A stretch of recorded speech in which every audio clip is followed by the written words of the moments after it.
नाही, काही दिवसा अगोदर इकडच्या कोळी समाजाच्या आमच्या हिंदू भगिनींनी आम्हाला हिंदुत्ववादी संघटनेनं पत्र लिहिलेलं आहे. इथे जी एक घटना घडली, जिथे इथे काही बांगलादेशी आणि रोहिंगे इथे येऊन अवैध पद्धतीने इथे आमच्या कोळी बांधवांना मच्छी विक्री करायला देत नाहीत. एका आमच्या भगिनींवर हात उचलण्याची त्यांनी हिंमत केली. त्यानुसार त्यांनी आम्हाला तक्रार केली. त्या तक्रारीच्या अनुसार आमच्यासारखे सगळे हिंदुत्ववादी कार्यकर्ते आज इथे त्यांच्या समर्थनात आम्ही जमलेलो होतो. इथे आमची स्पष्ट भूमिका आहे. आमच्या केंद्र आणि राज्य सरकारने अतिशय कडक नियम बांगलादेशी आणि रोहिंग्यांच्या संदर्भात आमच्या देशामध्ये लावलेले आहेत. कुठलाही बांगलादेशी आणि रोहिंगा आमच्या देशामध्ये राहता कामा नये अशी स्पष्ट भूमिका आमच्या केंद्र आणि राज्य सरकारची असल्यामुळे अशा पद्धतीची या हिरव्या सापांची वळवळ आणि अशी पद्धतीची हिंमत आम्ही आमच्या भाऊच्या धक्क्याकडे इथे सहन करणार नाही. आणि तीच इशारावजा धमकी देण्यासाठी मी इथे आलेलो होतो.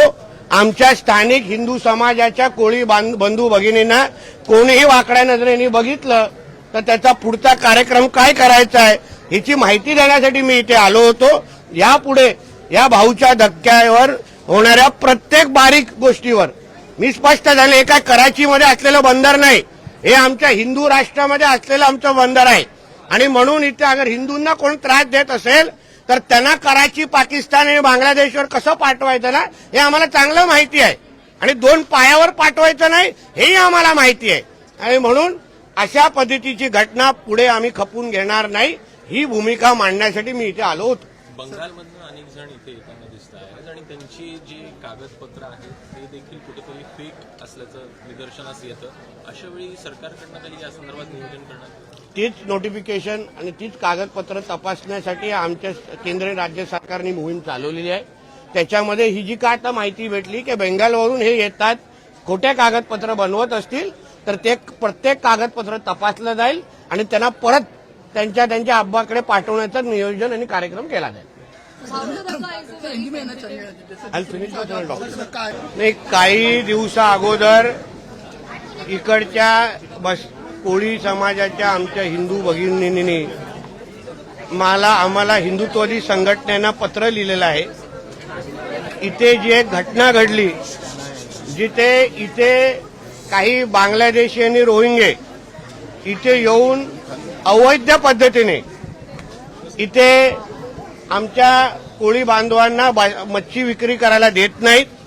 एका आमच्या भगिनींवर हात उचलण्याची त्यांनी हिंमत केली. त्यानुसार त्यांनी आम्हाला तक्रार केली. त्या तक्रारीच्या अनुसार आमच्यासारखे सगळे हिंदुत्ववादी कार्यकर्ते आज इथे त्यांच्या समर्थनात आम्ही जमलेलो होतो. इथे आमची स्पष्ट भूमिका आहे. आमच्या केंद्र आणि राज्य सरकारने अतिशय कडक नियम बांगलादेशी आणि रोहिंग्यांच्या संदर्भात आमच्या देशामध्ये लावलेले आहेत. कुठलाही बांगलादेशी आणि रोहिंगा आमच्या देशामध्ये राहता कामा नये अशी स्पष्ट भूमिका आमच्या केंद्र आणि राज्य सरकारची असल्यामुळे अशा पद्धतीची या हिरव्या सापांची वळवळ आणि अशी पद्धतीची हिंमत आम्ही आमच्या भाऊच्या धक्क्याकडे इथे सहन करणार नाही. आणि तीच इशारावजा धमकी देण्यासाठी मी इथे आलेलो होतो. आमच्या स्थानिक हिंदू समाजाच्या कोळी बंधू भगिनींना कोणीही वाकड्या नजरेने बघितलं तर त्याचा पुढचा कार्यक्रम काय करायचा आहे याची माहिती देण्यासाठी मी इथे आलो होतो. यापुढे या भाऊच्या धक्क्यावर होणाऱ्या प्रत्येक बारीक गोष्टीवर मी स्पष्ट झाले. हे काय कराचीमध्ये असलेलं बंदर नाही, हे आमच्या हिंदू राष्ट्रामध्ये असलेलं आमचं बंदर आहे. आणि म्हणून इथे अगर हिंदूंना कोण त्रास देत असेल तर त्यांना कराची, पाकिस्तान आणि बांगलादेशवर कसं पाठवायचं ना हे आम्हाला चांगलं माहिती आहे. आणि दोन पायावर पाठवायचं नाही हेही आम्हाला माहिती आहे. आणि म्हणून अशा पद्धतीची घटना पुढे आम्ही खपून घेणार नाही, ही भूमिका मांडण्यासाठी मी इथे आलो होतो. बंगालमधून अनेक जण इथे येताना दिसत आहेत आणि त्यांची जी कागदपत्र आहेत ते देखील कुठेतरी फेक असल्याचं निदर्शनास येतं. अशा वेळी सरकारकडनं तरी या संदर्भात नियोजन करणार? तीच नोटिफिकेशन आणि तीच कागदपत्र तपासण्यासाठी आमच्या केंद्र राज्य सरकारने मोहीम चालवलेली आहे. त्याच्यामध्ये ही जी काय आता माहिती भेटली की बेंगालवरून हे येतात, खोटे कागदपत्र बनवत असतील तर ते प्रत्येक कागदपत्र तपासलं जाईल आणि त्यांना परत त्यांच्या अब्बाकडे पाठवण्याचं नियोजन आणि कार्यक्रम केला जाईल. How do the guys I'll finish with the doctor.